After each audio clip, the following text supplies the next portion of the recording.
15 अगस्त से पहले राजधानी समेत देश के अलग अलग हिस्सों में सुरक्षा व्यवस्था को पुख्ता किया गया है। दिल्ली श्रीनगर को छावनी में तब्दील कर दिया गया और चप्पे चप्पे पर सुरक्षा कर्मियों की तैनाती है।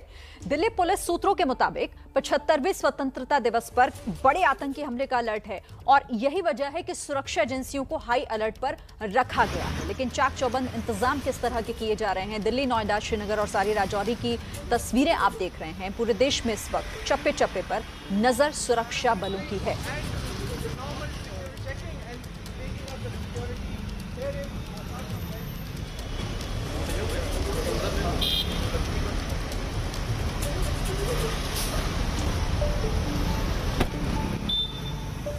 तो कल देश 75वां स्वतंत्रता दिवस मना रहा है। दिल्ली से लेकर जम्मू कश्मीर तक सुरक्षा के पुख्ता इंतजाम किए गए हैं।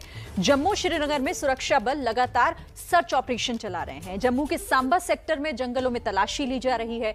संवाददाता अजय बाचलू की एक्सक्लूसिव रिपोर्ट आपको दिखाते हैं। रविवार को देश अपना 75वां स्वतंत्रता दिवस मना रहा है और इस स्वतंत्रता दिवस पर पाकिस्तान अपने नापाक मंसूबों में कामयाब ना हो, इसके लिए जम्मू कश्मीर में व्यापक सुरक्षा के इंतजाम किए गए हैं। जम्मू में सीमा से लेकर सड़क तक जहां सुरक्षा बलों की तैनाती की गई है, वहीं पाकिस्तान ड्रोन के हमले को अंजाम न दे और ड्रोन के जरिए अगर पाकिस्तान ने कोई हथियार ड्रॉप किए हैं, उनकी तलाश के लिए किस तरह यहां पर जम्मू कश्मीर पुलिस के स्पेशल ऑपरेशंस ग्रुप के ये जवान जगह जगह तलाशी अभियान कर रहे हैं, ये आप लाइव तस्वीरें एबीपी न्यूज पर देख रहे हैं। एबीपी न्यूज पर ये एक्सक्लूसिव तस्वीरें आप देखिए कि किस तरह से जम्मू के इलाके में इसी तरह के सर्च ऑपरेशन चलाए जा रहे हैं ताकि पाकिस्तान की हर नापाक साजिश को निस्तनाबूद किया जा सके। और ऐसा ही एक ऑपरेशन जम्मू के डोडा इलाके में चलाया गया, जहां सुरक्षा बलों को 15 अगस्त से पहले हथियारों का एक बड़ा जखीरा मिला। इसके साथ ही ये ऑपरेशन जम्मू में भी चलाए जा रहे हैं, क्योंकि हम जिस जम्मू सांबा बॉर्डर पर अभी खड़े हैं, इसी जम्मू सांबा बॉर्डर पर पिछले कुछ दिनों में लगातार ड्रोन देखे गए हैं और आशंका यह भी है कि कहीं ड्रोन के जरिए पाकिस्तान किसी तरीके की हथियार इस तरफ घुसपैठ कर न भेजे, भारतीय सीमा में घुसपैठ कर न भेजे, जिसके लिए ये व्यापक तलाशी अभियान चलाए जा रहे हैं। एक्सक्लूसिव तस्वीरें आप एबीपी न्यूज पर देख रहे हैं। जम्मू के साथ साथ जम्मू कश्मीर के पूरे 20 जिलों में इसी तरह के सर्च एंड कॉर्डन ऑपरेशन चलाए जा रहे हैं ताकि पाकिस्तान की हर नापाक साजिश को निस्तनाबूद किया जा सके। ऐसे ऑपरेशंस जम्मू के साथ साथ डोडा, किश्तवाड़, भदरवा, रामबन, राजौरी, पुंछ में भी चलाए जा रहे हैं और वहां पर सुरक्षा बलों को बड़ी सफलता मिल रही है। 15 अगस्त से पहले सुरक्षा के व्यापक इंतजाम हैं और ये व्यापक इंतजाम न केवल ड्रोन के खतरे से निपटने के लिए हैं, न केवल आतंकियों के खतरे से निपटने के लिए है, बल्कि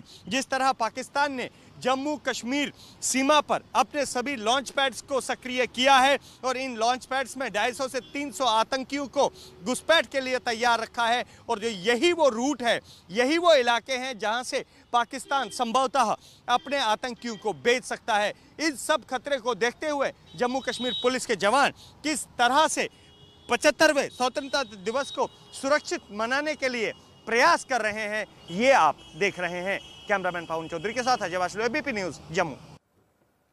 और देखिए, सुरक्षा बलों की नजर उन नदी नालों पर भी है जहां घुसपैठ की आशंका ज्यादा है। अजय बाचलू की एक और रिपोर्ट आपको दिखाते हैं। रविवार को देश अपना 75वां स्वतंत्रता दिवस मना रहा है और इस स्वतंत्रता दिवस की खुशियों में पाकिस्तान किसी तरह की खलल न डाल सके, इसके लिए जम्मू कश्मीर में सुरक्षा बलों ने कमर कस ली है। तस्वीरें आप एक्सक्लूसिव देख रहे हैं जम्मू के सांबा सेक्टर की, जहां पर नदी नाले, ये वो नदी नाले हैं जो जम्मू से सीधा पाकिस्तान की तरफ जा रहे हैं और पारंपरिक घुसपैठ के रूट रहे हैं। इन नदी नालों से पाकिस्तान किसी तरह की घुसपैठ को अंजाम न दे सके, इसके लिए सुरक्षा बल किस तरह से इन नदी नालों पर नजर बनाए हुए हैं, एक्सक्लूसिव तस्वीरें आप एबीपी न्यूज पर देख रहे हैं। दरअसल जम्मू और सांबा और कठुआ के बीच ऐसे दर्जनों नदी नाले हैं जो जम्मू से सीधा पाकिस्तान की तरफ जाते हैं और पाकिस्तान इन नदी नालों का इस्तेमाल घुसपैठ के लिए करवाता आ रहा है। जम्मू के आतंक के इतिहास में कई ऐसी उदाहरण मिलते हैं जब पाकिस्तान ने इन्हीं नदी नालों के द्वारा आतंकियों को भेजा और फिर उन आतंकियों ने जम्मू में किसी बड़ी आतंकी घटना को अंजाम दिया। ऐसे में अब सुरक्षा बलों के पास एक चुनौती ये भी है, क्योंकि जहां एक तरफ ये सुरक्षा बल जम्मू में सड़क से लेकर सरहद तक लगातार नजर बनाए हुए हैं। यही सुरक्षा बल जहां पाकिस्तान की ड्रोन वाली साजिश को लगातार उसका जवाब दे रहे हैं और उसको नाकाम कर रहे हैं, वहीं अब उन नदी नालों पर भी नजर रखी जा रही है जहां से पाकिस्तान संभावित तौर पर घुसपैठ करवा सकता है। कैमरामैन पवन चौधरी के साथ अजय बाशलो, एबीपी न्यूज, सांभा। तो देखिए, देश आजादी की 75वीं वर्षगांठ मना रहा है। पूरा देश आजादी के जश्न में डूबा हुआ है। लेकिन क्या आप जानते हैं कि पूरे देश की आन बान और शान यानी हमारा प्यारा तिरंगा अब बदलने वाला है। अब हमारा तिरंगा और भी मजबूत होने वाला है। कैसे? उसके लिए आप ये रिपोर्ट देखिए। बदलने वाला है तिरंगा। अरे चौंकिए मत, तिरंगा वो ही रहेगा, लेकिन इसका स्वरूप बदल जाएगा। अब तिरंगा पहले से मजबूत हो जाएगा। अब पहले से ज्यादा मजबूती और बुलंदी के साथ लहराएगा तिरंगा। पूरी खबर को विस्तार से समझिए, सिलसिलेवार तरीके से जानिए। यह है दिल्ली का IIT, जहां एक ऐसे झंडे का निर्माण किया जा रहा है जो आंधी, तूफान, बारिश में भी लहराएगा। आप सोच रहे होंगे तिरंगा तो शान से लहरा ही रहा है, इसमें बदलाव की क्या जरूरत? तो आपको समझाते हैं। देश में 87 शहरों में बड़े तिरंगे झंडे लगाए गए हैं। 207 फीट ऊंचे तिरंगे देश में 12 जगह लगे हैं और 108 फीट ऊंचे तिरंगे झंडे अलग अलग शहरों की 75 जगहों में लगाए गए हैं, जिसमें दिल्ली, फरीदाबाद, लखनऊ, रांची, भोपाल, रायपुर और हैदराबाद जैसे शहर शामिल हैं। राष्ट्रीय ध्वज तिरंगा, जिसके सामने हर भारतीय का सर सम्मान से झुक जाता है। अब यह तिरंगा मजबूत होगा। अब यह तिरंगा आंधी, तूफान, बारिश में लहराता रहेगा और इस तिरंगे को मजबूती देने का काम IIT दिल्ली कर रहा है। दिल्ली के दिल कहे जाने वाले कनॉट प्लेस में लगा ये 207 फीट ऊंचा तिरंगा राजधानी की पहचान है, जिसको देखकर हर किसी का सीना गर्व से चौड़ा हो जाता है। बुलंद भारत की बुलंद तस्वीर है ये तिरंगा, लेकिन इन बड़े और ऊंचे झंडे को लेकर बड़ी दिक्कत है। ऐसे बड़े तिरंगे आमतौर पर कुछ ही दिन चलते हैं। भोपाल में लगा तिरंगा कई बार फट चुका है। झंडे को सिलवाने के लिए प्लेन से मुंबई भेजा जाता है। तिरंगे को उतारने के लिए करीब 30 लोगों की जरूरत होती है। हर जगह की यही परेशानी है, यही कहानी है। हमने इस बारे में देश में इस तरह के बड़े झंडे लगाने वाले फ्लैग फाउंडेशन से जाना। फ्लैग फाउंडेशन के CEO असीम ने विस्तार से इस बारे में बताया है। Flag foundation of India basically monumental flag लगा रहा है। मॉन्यूमेंटल फ्लैग मीन्स बड़े फ्लैग, 100 फीट एंड अबव के फ्लैग लगा रहा है। हम अभी तक इंडिया के अंदर, अपने देश के अंदर 80 फ्लैग लगा चुके हैं बड़ी बड़ी जगह। जैसे आपने एक कनॉट प्लेस में भी देखा होगा, झंडा फट बहुत जल्दी जाता है।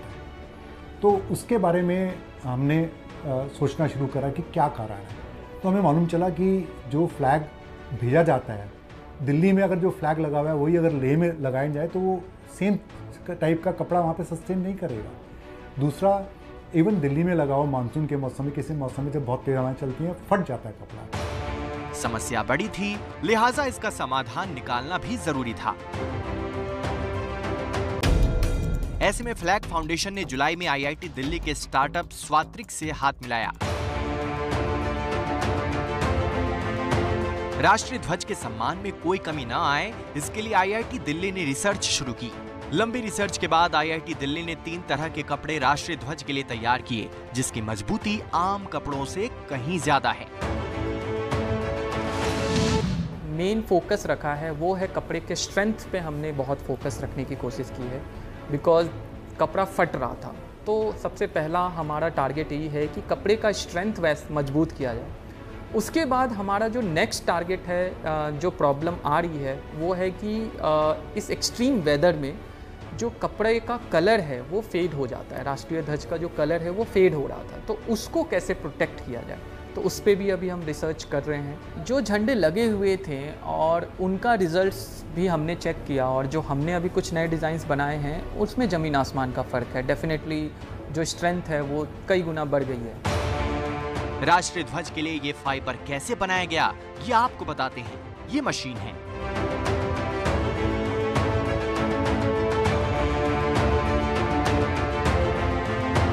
और ये वो धागा है जिसमें कपड़े बुनने का काम हो रहा है। इस मशीन से मजबूत कपड़ा तैयार किया जाता है। ये IIT दिल्ली की फैब्रिक लैब है। अलग अलग धागों से अलग अलग कपड़ा बनता है। राष्ट्रीय ध्वज तिरंगे के लिए किस तरह का कपड़ा, किस तरह का धागा और किस तरह का डिजाइन चाहिए, आइए जानते हैं। IIT दिल्ली के प्रोफेसर विपिन कुमार की देखरेख में राष्ट्रीय ध्वज को बनाने का काम हो रहा है। झंडे के लिए कुछ स्पेशल रिक्वायरमेंट है कि झंडा काफ़ी मजबूत होना चाहिए। तो हम as a scientist what we do is कि हम धागे को लेके अलग अलग डिज़ाइन स्ट्रक्चर्स बनाते हैं और उस पॉसिबल स्ट्रक्चर में जो भी फ्लैग के पॉइंट ऑफ व्यू से सूटेबल है उसको हम इम्प्लीमेंट करेंगे। सो डिज़ाइन में ये खास बात होती है कि हम धागे को सेम रखते हुए भी झंडे को काफ़ी मजबूत बना सकते हैं। सो इस प्रोसेस को जनरली हम निटिंग कहते हैं। तो अभी आप जिस मशीन के पास खड़े हैं वो निटिंग, इसमें हम लाखों डिज़ाइन सेलेक्ट कर सकते हैं। तो झंडे के लिए वो कौन सा डिज़ाइन है जो सबसे ज़्यादा मजबूती दे सकता है, उस पर अभी हम रिसर्च करें। हमने 4-5 डिज़ाइन सेलेक्ट की है, जिसमें से मुझे ऐसा लगता है कि 3-4 डिज़ाइंस काफ़ी काम हो जाएगी। कपड़ा तैयार होने के बाद इसकी जांच पड़ताल की जाती है। आपने पिछले लैब में देखा कि हमने अलग अलग कपड़ा बनाया। नाउ अब नेक्स्ट चैलेंज ये है कि कौन सा कपड़ा कितना मजबूत है, तो उसको टेस्ट करना है। तो हम अभी इस टेस्टिंग लैब में खड़े हैं जहाँ पे हम कपड़े को के स्ट्रेंथ को टेस्ट करेंगे।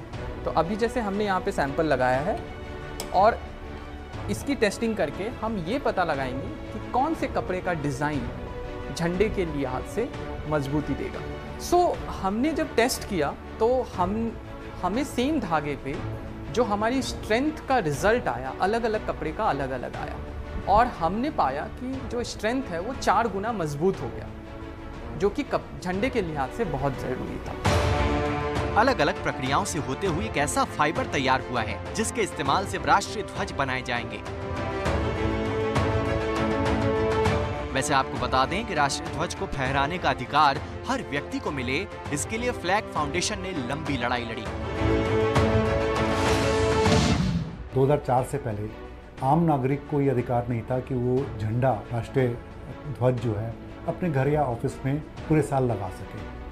तो इस चीज़ को का अधिकार दिलाने के लिए श्री नवीन जिंदल जी ने एक कोर्ट में केस दायर किया और तकरीबन 9-10 साल करीब ये केस चला और अंत में सुप्रीम कोर्ट ने 23 जनवरी 2004 को ये अधिकार दिया, जो हमारे इतिहास में एक बड़ा महत्वपूर्ण अधिकार था कि हर नागरिक झंडे को सम्मान के साथ में अपने घर में और या अपने ऑफिस में जहाँ चाहे उसको सम्मानपूर्वक लगा सकता है। और ये एक आम आदमी का अधिकार बन गया उस सुप्रीम कोर्ट की जजमेंट से। और 23 जनवरी 2004 को सुप्रीम कोर्ट ने माना कि राष्ट्रीय ध्वज फहराने का अधिकार मौलिक अधिकार है।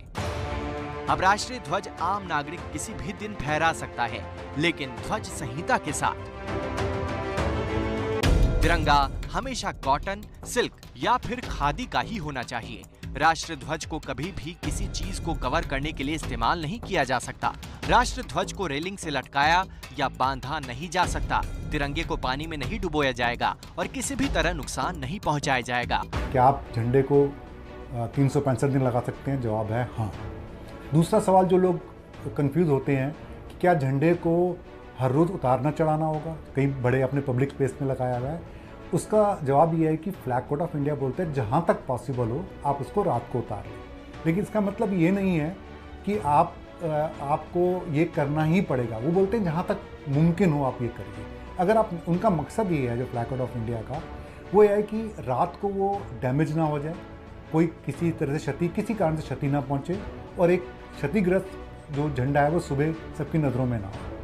तो उसको करने के तरीके हैं, आप उसको लाइटिंग में रखिए ताकि लाइटिंग में दिखता रहे कि कोई डैमेज तो नहीं हुई। तिरंगा देश का मान है, सम्मान है, साथ ही राष्ट्रीय पर्व के दौरान कई लोगों की रोजी रोटी का साधन भी। इस वक्त आप किसी भी शहर के किसी भी सड़क से गुजरेंगे, आपको तिरंगा ही तिरंगा नजर आएगा। तिरंगा फहराने का अधिकार हर किसी को है, लेकिन इस अधिकार के साथ तिरंगे के सम्मान को ठेस नहीं पहुंचनी चाहिए। इसका ख्याल हर किसी को रखना होगा।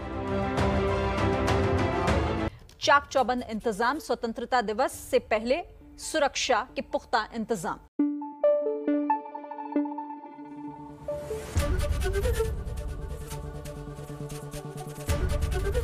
एबीपी न्यूज आपको रखे आगे।